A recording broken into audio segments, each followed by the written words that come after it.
안녕하세요. 두손 시니어 TV입니다. 오늘은 노인분들이 자주 이용하시는 주야간 보호 서비스와 방문 요양 서비스의 차이를 알려드릴게요.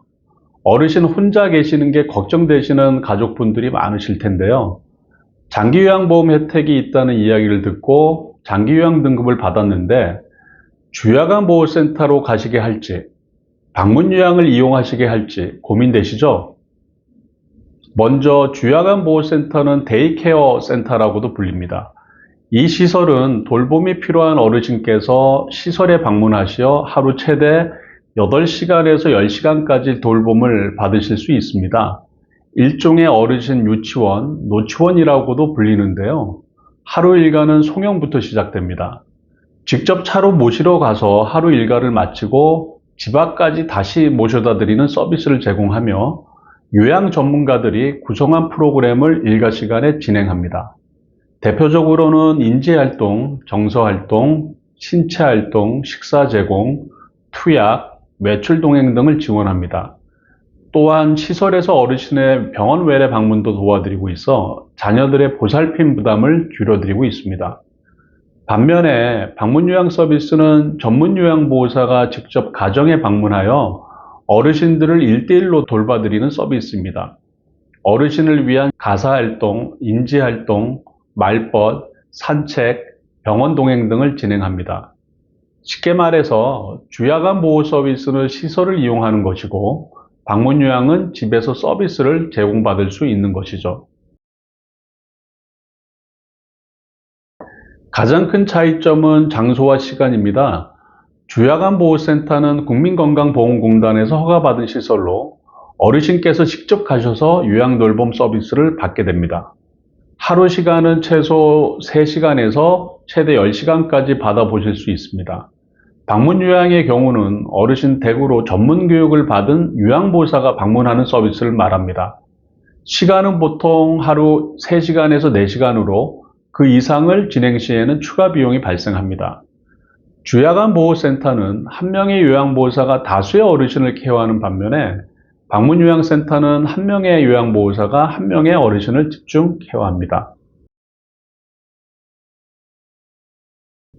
동시에 이용이 가능합니다. 장기 요양 등급 1에서 4등급이신 어르신들께서는 주야간 보호센터를 이용하시는 시간과 중복되지 않을 경우에 월 한도 금액 범위 내에서 방문 요양 서비스 이용이 가능합니다. 단 주야간 보호 서비스를 일 8시간 기준 월 15일 이상 이용하실 경우에 하나고 장기 요양 등급 중 인지지원 등급은 주야간 보호센터만 이용이 가능하고 방문 요양 이용은 불가합니다. 주야간 보호 서비스와 방문 요양 서비스를 함께 진행하실 때 월 한도액 증액이 우려되실 텐데요. 주야간 보호센터를 이용하시는 어르신께서는 하루 8시간 기준 월 15일 이상 이용하실 경우 기존 장기 요양급여 월 한도액에서 20%의 가산이 붙어 한도액이 증액됩니다. 예를 들어 4등급인 어르신께서 월 15일 이상 하루 8시간 이상 이용하셨다면 월 한도액 130만 6,200원에서 20% 증액된 150만 6,744원을 사용하실 수 있게 됩니다. 이 금액 내에서 주야간 보호 서비스를 이용하시고 남은 한도액 내에서 약 7에서 10일의 방문 요양 서비스를 추가로 받으실 수 있습니다. 참고하셔야 할 점은 월 한도액을 초과하게 되면 100% 본인 부담금이 들게 됩니다. 이용하실 때 주야간 보호센터나 방문 요양 센터에 월 한도액이 초과되지는 않는지 체크하시면서 이용하시기 바랍니다. 월 한도액은 주야간 보호 서비스와 방문 요양 서비스가 동일하고 본인 부담금은 모두 15%입니다.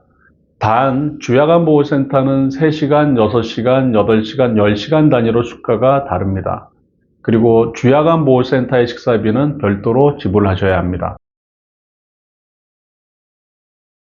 8시간 정도의 장시간을 케어해 줄 사람이 필요한 경우 다른 어르신들과 같이 어울리기를 좋아하시는 경우는 주야간 보호센터를 선택하고 1대1로 밀착 케어를 원하시고 상대적으로 다른 어르신들과 어울리시기를 부담스러워 하시고 집안 내에서 가사, 식사와 말동무, 정기적인 병원 동행 등을 원하실 경우는 방문 요양을 선택하는 게 좋습니다. 기본 시설은 비슷합니다. 설립 시 정부의 기준 요건을 충족해야지만 설립이 가능하기 때문입니다. 시설 종사자인 센터장이나 사회복지사와 면담을 해보시는 게 중요하고요. 주야간 보호센터의 경우는 반드시 방문하셔서 프로그램, 서비스, 분위기, 그리고 어르신들이 어떻게 생활하고 케어 받으시는지 관찰을 해보고 결정하시기 바랍니다. 어르신 상태나 성향, 가족의 환경에 따라 어르신들에게 필요한 도움이 다를 수 있습니다. 가장 적합한 서비스를 선택하셔서 어르신들이 건강하고 행복하게 사시기를 기원하겠습니다. 구독과 좋아요 부탁드리겠습니다.